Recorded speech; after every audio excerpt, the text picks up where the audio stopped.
Hey doing everyone, it is election night. I know I've got some noise going on in the background. That's because I'm listening to election results like probably a lot of you are.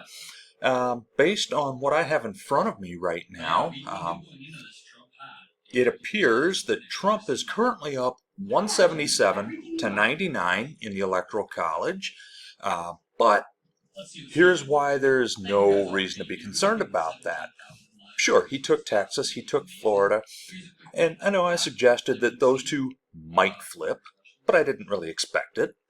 Uh, but states that he has won are states that we've known all along. You know, the Dakotas, Wyoming, Nebraska, Oklahoma, Indiana, West Virginia, South Carolina. You know, that's a few of the states that he has won. Whereas Harris has officially won Illinois along with New York, Vermont, Massachusetts, Delaware, Connecticut, Rhode Island, states over in that area that we knew were going to go her way. Now, as of time of recording, according to what I have right here in front of me, um, Harris does have a lead in the counting in some unexpected states. Those unexpected states are Kansas, Missouri, and my home state of Iowa. So, and does that mean that's going to hold?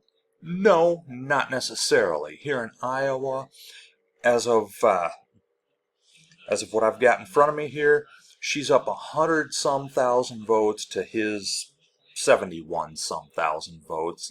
She's up 57.5% to his just over 41%.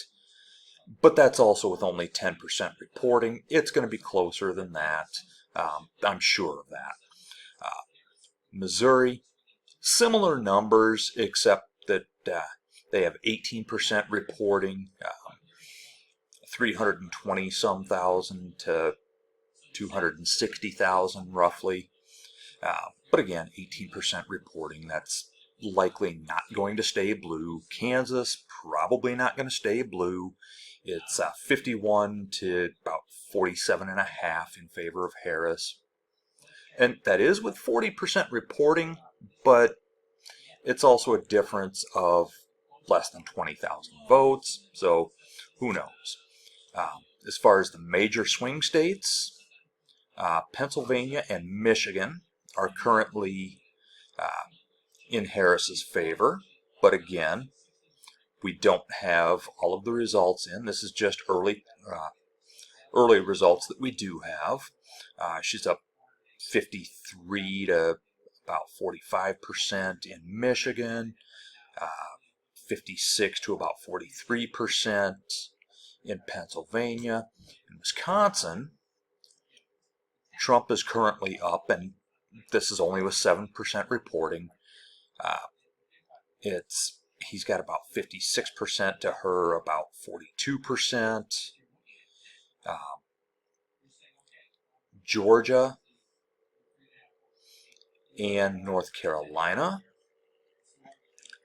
Well, Georgia currently is looking good for Trump according to this. However, Harris is outperforming where Biden was 4 years ago in the Atlanta metro area. But overall, Trump has 52 to her 47. But again, too early to call any of this. It's not. We don't know anything yet. In North Carolina, it's about 51 to 48 in favor of Trump.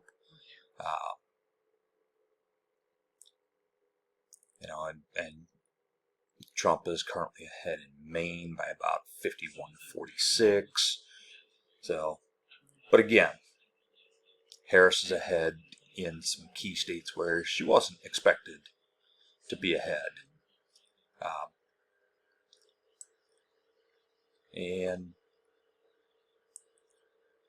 yeah, I mean, we've got we've got a long ways to go. We're not going to know everything tonight.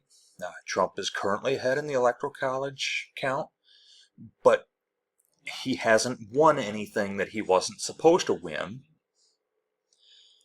And Harris is ahead in places where she wasn't expected to be competitive, but we'll see how that plays out. We'll see what happens. Maybe tonight we'll have results. I doubt it. It might be a few days. And if you are in a place where the polls are still open and you have not voted, go vote. Otherwise, throughout most of the country, polls have closed. So if you haven't voted yet, in most of the country, it's too late. So we'll see what happens. I mean, I am not discouraged by the fact that Trump has what appears to be a huge lead at the moment, because he was expected to win all of these states. And there are still some big ones left to be called. When Harris takes California, for example, I mean, that's the whole West Coast.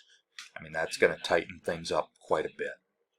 But anyway, if the polls are still open where you live, go vote. Odds are the polls are closed where you live.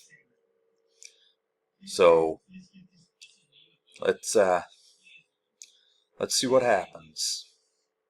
A lot of counting left to be done. I'll see you next time.